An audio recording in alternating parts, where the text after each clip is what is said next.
నమస్తే, welcome to Suman TV. నేను మీ విష్ణు. ప్రస్తుతంతో పాటు స్టాక్ మార్కెట్ అనలిస్ట్ సుందరరామిరెడ్డి గారు ఉన్నారు. వారితో మాట్లాడదాం. సార్ నమస్తే. సార్ నమస్తే సార్. సుందరరామిరెడ్డి గారు, ఈ స్టాక్ మార్కెట్ ఇన్వెస్ట్మెంట్స్లో అసలు ఎన్నెన్ని రకాలు ఉన్నాయి, అవి ఏంటేంటి, ఏ ఇన్వెస్ట్మెంట్ అనేది ఎవరెవరికి ఉపయోగపడుతుంది, ఎవరెవరికి రైట్ చాయిస్ అవుతుంది? రైట్. సో ఇన్వెస్ట్మెంట్ అనేది చాలా బ్రాడ్ సబ్జెక్ట్ అండి అది. అండ్ అది that's depending upon life style. మన లైఫ్లో ఎక్కడున్నాము, బ్యాచిలర్గా ఉన్నారా, ఫ్యామిలీ మీద ఉన్నారా, లేకపోతే చిన్న ఫ్యామిలీ మీది, లేదా పెద్ద ఫ్యామిలీయా, లేదా రిటైర్మెంట్ దగ్గరలో ఉన్నారా, లేదా ఆఫ్టర్ రిటైర్మెంట్ దగ్గర ఉన్నారా అన్నదాన్ని బట్టేసి మనం రైట్ ప్రోడక్ట్ మనం పిక్ చేసుకోవచ్చు. అలాగే స్టాక్స్ సంబంధించి ఏంటంటే లార్జ్ క్యాప్ అని, మిడ్ క్యాప్, స్మాల్ క్యాప్, ఇలా స్పెక్యులేటివ్ స్టాక్స్, ఇలా అలాగే థీమాటిక్గా like particular sector stocks, dividend ఇచ్చే companies, growth companies, maturity companies, technology companies, ఇలా బోల్డ్ అని వేరియంట్స్ ఉన్నాయి. ETFs అని చాలా వెరైటీస్ ఉంటాయి. సో ఈ ఎవరికి ఏ ప్రొడక్ట్ రిక్వైర్మెంట్ అనేది అది డిఫరెంట్ కంపెనీ లైఫ్ స్టైల్ బట్టి ఉంటుంది. ఫర్ ఎగ్జాంపుల్ ఇప్పుడు అప్పుడే జాబ్ వచ్చింది ఫ్రెష్గా, ఓకే, జాబ్ వచ్చిన వాళ్ళు యంగ్స్టర్స్ ఉంటారు. ఆ మనీ ఇంట్లో వాళ్ళకి ఏం అవసరం ఉండదు, ఎందుకంటే యంగ్ స్టేజ్లో ఉన్నారు కాబట్టి. అప్ టు మ్యారేజ్ వరకు కూడా అగ్రెసివ్గా మనం ఒకటి ఇన్సూరెన్స్ పాలసీ తీసుకొని 1 crore కల్లా మనం ఇవాళ రేపు చూస్తే క్రోర్కి టర్మ్ ఇన్సూరెన్స్ పాలసీలు మీకు ఇయర్లీ 5,000 దొరుకుతాయండి. ఏజ్ కన్నా 35 లోపు ఉంటే ఫస్ట్ మన ఇన్కమ్ని సెక్యూర్ చేసుకోవాలి. మనకి ఏదైనా అయినా సరే ఫ్యామిలీ డిపెండెంట్కి ఇది అవ్వకుండా, అందుకని 1 crore ఇన్సూరెన్స్ పాలసీ తీసుకొని వచ్చిన శాలరీలో వచ్చిన అమౌంట్లో లిటరల్లీ ఒక 60 to 70% అగ్రెసివ్గా ఈక్విటీ మార్కెట్ అలొకేట్ చేయొచ్చు. ఓకే, బిగినర్ కాబట్టి స్టాక్స్ గురించి పూర్తి తెలియదు కాబట్టి better to go for mutual funds. ఎస్ఐపికి వెళ్ళిపోతే వాళ్ళకి సేఫ్టీగా ఉంటుంది, అంటే కాంపౌండ్ ఇంట్రెస్ట్ టైం వాళ్ళకి కలిసి వస్తుంది, తక్కువ స్టేజ్లో ఉన్నారు కాబట్టి.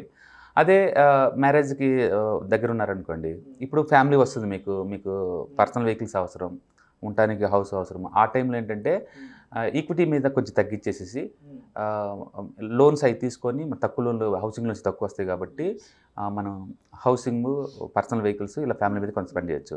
ఆ టైంలో ఏంటంటే కొంచెం డివిడెండ్ ఇచ్చే కంపెనీస్ అట్లా కొంచెం అగ్రెషన్ తగ్గించుకొని మనం డైరెక్ట్ ఇన్వెస్ట్మెంట్ చేసుకోవచ్చు. అలాగే ఫ్యామిలీ పిల్లలు వచ్చారనుకోండి, మళ్ళీ వాళ్ళకి కూడా మళ్ళీ ఇప్పుడు కొత్తగా మళ్ళీ అలొకేషన్ పెంచవచ్చు. ఇప్పుడు శాలరీ పెరుగుతుంది కాబట్టి మ్యూచువల్ ఫండ్స్తో పాటు డైరెక్ట్ స్టాక్స్తో పాటు గోల్డ్, అదర్ వాటికి ఇన్వెస్ట్మెంట్ చేసుకోవచ్చు. అదే ఓల్డ్ ఏజ్ దగ్గరికి వచ్చారనుకోండి, ఓన్లీ ఇన్కమింగ్ వచ్చే ఉండాలి. స్టాక్ మార్కెట్ మీద కంప్లీట్ తగ్గించేసి అచ్చం డివిడెండ్ ఇచ్చే కంపెనీస్ కావచ్చు, లేకపోతే డెట్ ఫండ్స్. ఓకే, ఈలోపు మన జాబ్ స్టార్టింగ్లోనే ELSS ఫండ్స్ అవి ఉంటాయి కాబట్టి, ట్యాక్స్ సేవర్ ఫండ్స్, అవన్నీ తిరిగి బ్యాక్ వస్తూ ఉంటాయి. సో రిటైర్మెంట్ అప్పుడు మాత్రం ఓన్లీ ఇన్కమ్ ఫండ్స్ మీద ఫోకస్ చేయాలి తప్ప ఈ స్పెక్యులేషన్ వీటి మీద చేయకూడదు అనమాట. సో డిఫరెంట్ లైఫ్ స్టైల్ ఎక్కడ ఉన్నారు అన్నదాన్ని బట్టేసి ఇది బిగిన్ అవుద్ది. లూజ్గా ఓన్లీ అగ్రెసివ్గా నేను ఓన్లీ స్టాక్ మార్కెట్కి వద్దామనుకుంటే కనుక, టూ మచ్ మీరు రిస్క్ తీసుకుంటాను అనుకుంటే అచ్చం స్మాల్ క్యాప్లో మనం ఇన్వెస్ట్ చేసుకోవచ్చు. ఎగైన్ స్మాల్ క్యాప్లో మనం ఓవర్గా ఇన్వెస్ట్ చేసే బదులు స్మాల్ క్యాప్ మ్యూచువల్ ఫండ్స్లో కానీ, స్మాల్ క్యాప్ ETFలో కానీ, ఇండెక్స్ ఫండ్లో కానీ పెట్టడం ద్వారా కొంతవరకు రిస్క్ తగ్గుతుంది. లేదా మీకు సబ్జెక్ట్ నాలెడ్జ్ అనుకుంటే అచ్చం స్మాల్ క్యాప్స్ మనం ఇన్వెస్ట్ చేసుకోవచ్చు. అదే మిడ్ క్యాప్ అనుకోండి, రిస్క్ ఇంత ఉండదు, కన్జర్వేటివ్గా ఉంటుంది. నాకు అసలు రిస్క్ వద్దు, బట్ స్టిల్ నేను స్టాక్ మార్కెట్లో ఉండాలి అనుకున్నప్పుడు better to go for large cap స్టాక్స్ని డైరెక్ట్గా ఇన్వెస్ట్ చేసుకోవచ్చు, లేదా ఇండైరెక్ట్గా విత్ మ్యూచువల్ ఫండ్స్ ETF ద్వారా వెళ్ళచ్చు. సో అంత మనకి ఏ టైపు ఎంత రిస్క్ ప్రొఫైల్ అన్నదాన్ని బట్టి ఉంటాయి అనమాట. కొంతమంది ఎథికల్గా కూడా చూస్తారు. కొన్ని ఎథికల్గా కార్పొరేటివ్ గవర్నెన్స్ బాగా ఉన్న కంపెనీలోనే ఇన్వెస్ట్ చేయాలి అంటారు. దాన్ని ECG అంటారు, అంటే environmental, social and cooperative governance ఉన్న కంపెనీలో మాత్రం ఇన్వెస్ట్ చేస్తుంటారు.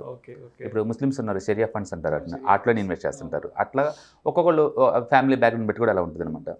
సో బేసికల్గా ఫైనాన్షియల్ గోల్స్ ఇంపార్టెంట్ అండి. మీకు ఎంత కావాలి, ఎంత కాంపౌండ్ ఇంట్రెస్ట్ కావాలి, ఎంత టైం కావాలి అన్నదాన్ని పెట్టేసి మనం ఆ వెహికల్స్ అనేది ఈక్విటీ తీసుకోవచ్చా, లేదా గోల్డ్ తీసుకోవచ్చా, లేకపోతే రియల్ ఎస్టేట్ తీసుకోవచ్చా, లేదా కంబైన్డ్ అసెట్ అలొకేషన్ చేసుకోవాలా అనేది మనకు అర్థమైంది. సో బేసికల్గా మనం ఇన్వెస్ట్మెంట్ స్ట్రాటజీస్ కనుక చూస్తే కనుక వాటిని టాక్టికల్ కానీ, లేకపోతే స్ట్రాటజిక్ కానీ, లేకపోతే ఆల్గోరిథం, ఇవాళ కొత్తగా ఆల్గోరిథం ఇన్వెస్ట్మెంట్ స్ట్రాటజీస్ కూడా జరుగుతాయి ఈ టైప్ కానీ, లేకపోతే ఫ్యాక్టర్ బేస్ మీద అంటే హై మూమెంట్ ఉన్న స్టాక్స్, లేదా హై వాలటిలిటీ ఉన్న స్టాక్స్, లేదా లో వాలటిలిటీ ఉన్న స్టాక్స్, లేదా హై డివిడెండ్ ఇచ్చే కంపెనీస్ అది అట్లా ఒక్కొక్కటి ఒక థీమాటిక్గా మనం పెట్టుకుంటూ పోవచ్చు.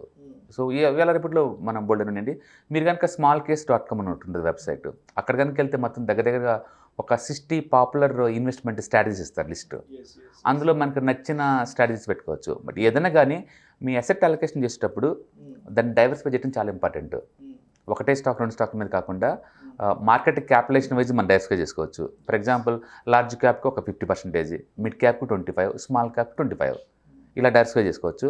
సెక్టర్ వైజ్గా హార్డ్ సెక్టర్కి ఏమో ఎక్కువ వెయిటేజ్ ఇచ్చేసి అన్పాపులర్ సెక్టర్కి ఏమో తక్కువ వెయిటేజ్ ఇచ్చుకొని అలా చేసుకోవచ్చు. సో ఇన్వెస్ట్మెంట్ చాలా పెద్ద సబ్జెక్ట్. యాక్చువల్గా చెప్పాలంటే ట్రేడింగ్ చాలా ఈజీ దాని ఇన్వెస్ట్మెంట్తో పోల్చుకుంటే, ఎందుకంటే దీంట్లో బోల్డ్ చాయిస్ ఉంటుంది కాబట్టి ఇప్పటికి మనకు కన్ఫ్యూజనే. అందుకని మీరు అగ్రెసివ్గా ఉన్నారా లేదా కన్జర్వేటివ్గా ఉన్నారా అన్నదాన్ని పెట్టేసి మీ స్ట్రాటజీస్ బీన్ అవుతాయి. ఎక్కువ మంది మాత్రం ఈక్విటీ మార్కెట్లో స్మాల్ క్యాప్స్కి లైక్ చేస్తుంటారు, ఎందుకంటే అది అగ్రెసివ్నెస్ ఉంటుంది అండ్ ఎక్కువ మూమెంట్ ఉంటుంది కాబట్టి. బట్ రిస్క్ వద్దనుకున్న వాళ్ళకి better to stick with large cap. నేనైతే లార్జ్ క్యాప్కి స్టిక్ అవ్వమంటాను. సో అదేవిధంగా చాలామంది కొత్తగా మార్కెట్లోకి వస్తున్నారు, ఎస్పెషల్లీ లాస్ట్ 2 years నుంచి కొన్ని కోట్ల మంది కొత్తగా మార్కెట్లోకి వచ్చారు. సో అంటే మార్కెట్లోకి అడుగు పెట్టే ముందు మన ఫినాన్షియల్ పొజిషన్ని మనం ఏ విధంగా ఐడెంటిఫై చేసుకోవాలి? డెఫినెట్గా అండి, ఎర్నింగ్స్ అనేది చాలా ముఖ్యం. స్టాక్ మార్కెట్ వచ్చే ముందే అసలు మీకు ఎర్నింగ్స్ ఎంత ఉన్నాయి, ఇన్కమ్ ఎంత సేవ్ చేద్దాం అనుకుంటున్నారు, ఈ సేవ్ చేసిన అమౌంట్ తోటి ఫ్యూచర్లో ఎంత వెల్త్ క్రియేట్ చేద్దాం అనుకున్నారని క్లారిటీ ఉండాలి. మీకు అసలు ఎర్నింగ్సే లేదనుకోండి, ఇక్కడికి వచ్చేసేది ఏం లేదు. అందుకని ఎర్నింగ్స్ కంపల్సరీ. మీరు ఏదో ఒక జాబ్ చేయండి, ఎంతో కొంత మనీ సంపాదించుకోండి, సంపాదించిన నుంచి కొంత అమౌంట్ పక్కన పెట్టండి. ఆ అమౌంట్ తోటి స్టాక్ మార్కెట్లో ఇన్వెస్ట్ చేయడం ద్వారా లాంగ్ టర్మ్ వెల్త్ క్రియేషన్స్ మనకు క్రియేట్ పాసిబుల్ అవుతుంది అనమాట. సో గోల్స్ ఇంపార్టెంట్ ఇక్కడ. క్లియర్గా ఇక్కడికి వచ్చేసి ఏదో దాంట్లో పెడదాం అన్నట్టు కాకుండా గోల్ ఓరియంటెడ్ అయితే బాగుంటుంది. ఫర్ ఎగ్జాంపుల్ నాకు ఒక 2 crores కావాలి అనుకున్నాం అనుకోండి, మంత్లీ ఎంత ఇన్వెస్ట్మెంట్ చేస్తే ఎన్ని సంవత్సరాలకి ఆ 2 crore వస్తుంది. అట్లా పర్టికులర్ గోల్స్ మీరు రిటైర్మెంట్ గోల్ కావచ్చు, ఒక మంచి బ్యూటిఫుల్ హౌస్ కొనడానికి కావచ్చు, కార్ కావచ్చు, టూర్ కావచ్చు, ఎన్ని సంవత్సరాలకి ఇప్పుడు ఎంత బిగిన్ చేస్తే దానికి రీచ్ అవుతామో, ఎంత ఇంట్రెస్ట్ అయితే మనకి దాన్ని జనరేట్ చేస్తామో అన్న దాన్ని బట్టి ఉంటుంది. ఫర్ ఎగ్జాంపుల్ మనం ఇప్పుడు కన్జర్వేటివ్ మీద మంచి మ్యూచువల్ ఫండ్ అనుకోండి, 15-20% వచ్చే ఛాన్స్ ఉంటుంది. సో నేను మంత్లీ 5,000 పెట్టాను అనుకోండి, 20% రేట్ ఆఫ్ రిటర్న్ ఇస్తే నాకు ఈచ్ 5,000కి 25 years తర్వాత నాకు 2 crores అలా వచ్చేస్తాయి. సో అది ఒక గోల్ తోటి ఒక ఇల్లు కొనుక్కుందాం అనుకోండి, దానికి సరిపోతుంది. అలాగే ఇంకేదన్నా అట్లా పర్టికులర్ గోలు, అది ఎంత అమౌంట్తో రీచ్ అవ్వచ్చు, ఎన్ని సంవత్సరాలకు రీచ్ అవ్వచ్చు అని ప్లాన్డ్గా ఉన్నారనుకోండి, అండ్ వెల్త్ అక్యుములేట్ చేయడం సాధ్యమే. కాబట్టి ప్లానింగ్ తోటి మనం అది సాధ్యమవుతుంది. అందుకని ఎస్ఐపి ఫార్మేట్లో కనుక ఎవ్రీ మంత్ ఎంతకంత మీరు కనుక సేవ్ చేస్తే లాంగ్ టర్మ్లో వాటి రీచ్ అవ్వటం చాలా ఈజీ. మనీ ఎప్పుడు బల్క్లో ఒకేసారి రాదండి. ఎవరైతే ఇలా ప్లాన్గా ఉంటారో వాళ్ళు డెఫినెట్గా రీచ్ అవుతారు టార్గెట్స్. రైట్. ఇవాళ రేపు ఏంటంటే యూత్ ఈ ఎడ్యుకేషన్ అయిపోగానే ఈ యాప్స్, ఈ క్రిప్టో కరెన్సీ వాటికి ఇన్ఫ్లుయెన్స్ పడి డైరెక్ట్గా వాళ్ళ దగ్గర వీళ్ళ దగ్గర అప్పులు చేసి మరీ మార్కెట్లోకి వస్తున్నారండి. అది చాలా బ్యాడ్ హ్యాబిట్ అండి. ఎందుకంటే మార్కెట్ మీ కంట్రోల్లో మీరు అంత ఈజీగా ఉండదండి. ఇప్పుడు దాకా మీరు ఓన్లీ అప్ టర్న్ మార్కెట్ చూశారు కరోనా టైంలో, ఇప్పుడు down turn markets, volatile market చూడబోతున్నారు. అందుకని బారోడ్ మనీ తోటి స్టాక్ మార్కెట్ రావడం అనేది చాలా రిస్కీ అఫైర్. అది అలాంటి ఏదైనా ఉంటే మానుకోవడం బెటర్. అలా కాకుండా మీ దగ్గర సర్ప్లస్ అమౌంట్ ఉంది, ఆల్రెడీ వేరే ఇన్కమ్ కంటిన్యూస్ ఫ్లో ఉంది, నేను వెల్త్ మేనేజ్మెంట్ కోసం, వెల్త్ క్రియేషన్ కోసం ఏరికి వస్తానంటే ఎవరైనా రావచ్చు ఇక్కడికి. అలాగా మీరు హార్డ్ కోర్ ట్రేడరు, డమ్మీ ట్రేడింగ్లో బాగా బీభత్సంగా ప్రాక్టీస్ చేశారు, ట్రేడింగ్ యాజ్ ఏ బిజినెస్ లాగా మేము ట్రీట్ చేస్తామో అనుకుంటే that is separate story. But ఏదైనా సరే బారోడ్ మనీ తోటి ఈ ఏరియాకి రావటం అనేది చాలా అగ్లీ, అది చాలా వర్స్ట్ థింగ్ అండి. అది చాలా వర్స్ట్ థింగ్.